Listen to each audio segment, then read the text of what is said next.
Do you ever just lay in bed at night and you're pestered by something you just can't stop thinking about? A burning question, a relentless idea? Well, when I was laying in bed the other night, I asked myself, why on earth are battle royale games so popular? I feel like every new first-person shooter game releases a battle royale. But what keeps us coming back? What drives the exponential popularity of these games? So let's go on a little journey, trying to discover a meaning or reasoning behind this battle royale phenomenon. But to do that, we're going to have to go down a bit of a historical rabbit hole, if you will. So Battle Royale was a book published in 1999 by Koshun Takami. The original Battle Royale story takes place in 1997 Japan. This alternate post-World War II timeline means that Japan is now fascist as a result of winning the war. So as any fascist government would do, the Japanese government establishes an experimental military program dubbed Battle Experiment Number 68. 50 junior high students are kidnapped and dropped into a remote location, and the last one alive wins.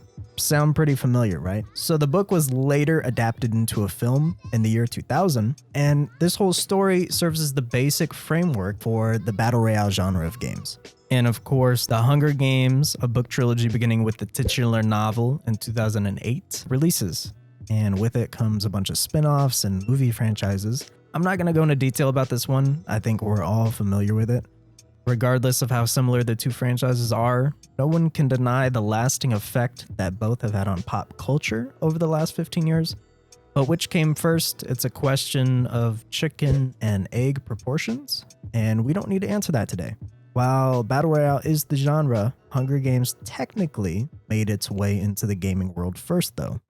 So about 10 years ago, in 2012, we have the birth of the survival games, which is a play on the Hunger Games. And the survival games releases a game mode for everybody's favorite sandbox game, Minecraft. It was one of the first iterations of the battle royale genre in video games. While there could be other smaller efforts that came out around this time, this one is significant. I can remember coming home from school and playing this shit, man. But my point is, after this initial first iteration of battle royale, it snowballed. So this guy, Brendan Green, created the first battle royale mod for Arma 2 DayZ. Brendan Green also went by Player Unknown. This first battle royale mod he makes comes out in 2013, and it serves as the first iteration of the modern battle royale in today's games. Survivors around the map start from the middle, and they were forced to loot and stay within the first iteration of a circle. Just a year later in 2014, Arma 3 comes out, so Brendan Green decides to build upon the original mod for Arma 2. He adds the plane at the beginning to drop players in. No longer exist the days of starting in the middle of the cornucopia. Battle Royale goes airborne and ditches the zombies. This is where the idea of Battle Royale as a genre begins to bloom amongst game studios. Fast forward, it's 2015. We get this wonderful firecracker of a game, which came and went as fast as Bill Clinton in the Oval Office. It technically kickstarted the modern Battle Royale genre, especially when the game mode split into its own standalone title less than a year later, and this game was referred to as H1Z1 King of the Kill. Next thing you know, it's 2017. Brendan Green just left that dumpster fire H1Z1 and released his own standalone Battle Royale game. Using the components that worked from the mods he previously created, he births PUBG, Player Unknown's Battlegrounds, and this shit blew up. And look, I'm not exaggerating this by any means, but almost 4 months later, on the dot, Fortnite blows up even more than PUBG. It blows PUBG out of the water. It was on every console, every smart TV, every single device. 2 months later, you could get V-Bucks on your phone. It was the talk of the playground. Kids were buying chug jugs from Walmart. People were doing the dances in the streets. It was Battle Royale madness at a whole new level. Fortnite was raking in a ton of money, and the Battle Royale world was peaceful. Then comes the red-headed stepchild of Battle Royale games, Apex Legends. Fortnite was so good, we didn't need a Battle Royale in 2018, so EA dropped this guy from the Battle Bus in 2019. Apex Legends took the hero's idea from Overwatch and said, hey, we can make a Battle Royale out of this.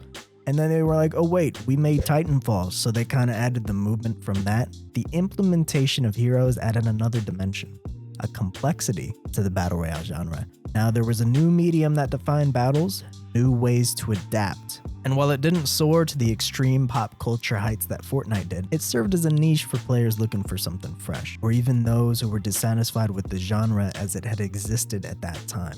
And as you can imagine, we've come to pretty much the end of our little historical crash course here. It's 2020. The COVID-19 pandemic has hit full force. The week before we all start staying at home, Warzone drops. Talk about timing, am I right? The definition of socializing suddenly turned into getting dubs with the squad until 3 a.m. Everyone and their dog were playing Warzone. Warzone suddenly dominated the entire genre. It could possibly be because it was released by one of the biggest video game franchises of all time, but I digress.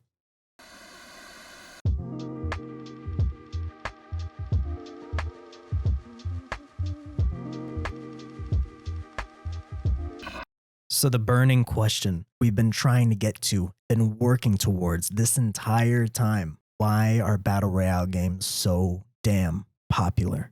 Well, I think I've got a pretty good idea. You have the same starting point as everyone else in the game. The core of battle royale is that when the green light comes on, everyone is the same. The only thing that differentiates me and the person parachuting next to me are paid cosmetics. Once you hit the ground, then the RNG kicks in.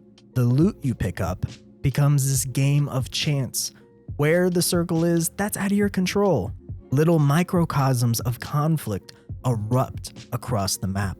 Aim and circumstance are tested. This combination of raw skill, luck, and strategy culminate across an entire game of battle royale. And you can participate in this dynamic little cycle over and over. Every game is different, and no one has an unfair advantage. That's attractive to people. The idea that anyone can win is at the core of who we are as human beings. Additionally, small, intimate teams are another reason that this genre just does not let up. Instead of being in a lobby with a bunch of degenerates and your friends, you're just with your friends most of the time. This makes teamwork and communication so much more engaging and crucial. You really see who people are when you put them into intense, stressful situations. You'll know instantly which one of your friends is a shitty communicator. That's me. He's over there. He's one shot. You know which one of your friends is a natural born leader. And you know which one of you sucks at aiming. People show you who they really are.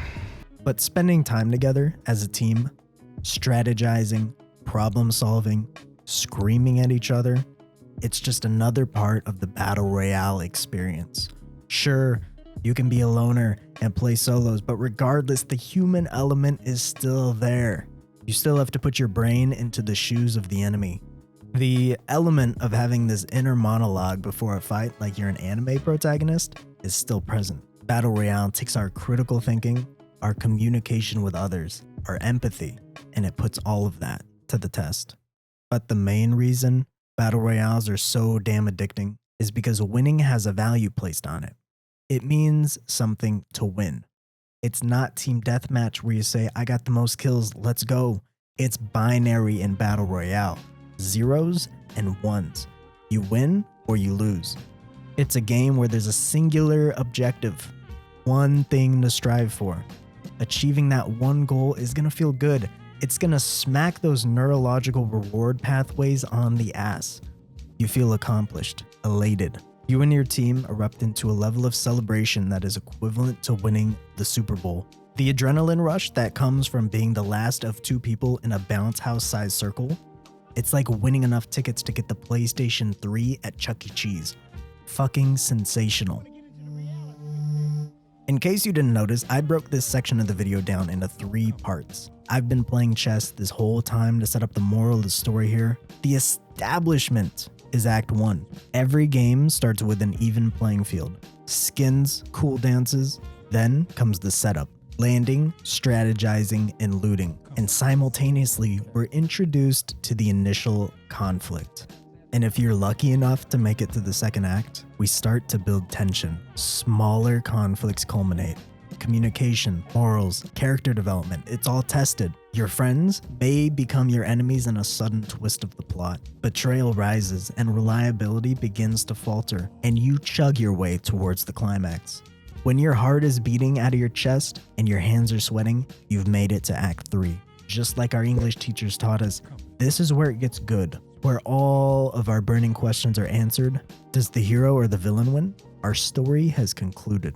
I think this structure is what makes Battle Royale so popular. It's like one of those books where you decide what page to turn to and it changes the events of the story. Battle Royale has a beginning, a middle, and an end. A focused conflict and a singular, definitive resolution. And at the end of the day, the entire Battle Royale genre was based off of a story. And if there's anything that holds true about human beings, it's that we love stories. Shit, you could start from nothing, play the edge of the circle the entire time, and still take home the dub. Stories are integral to the human experience, and anything that can capture the feeling, the idea, the concept of storytelling, we're gonna come back to that. There's endless combinations, possibilities. You start at the same place. You end at the same place. You're all working towards the same goal. There's strategy involved. There's aim and other types of skills that are involved. There are a ton of things that attribute to the success of Battle Royale. But I think the most significant one is that the game is structured like a story.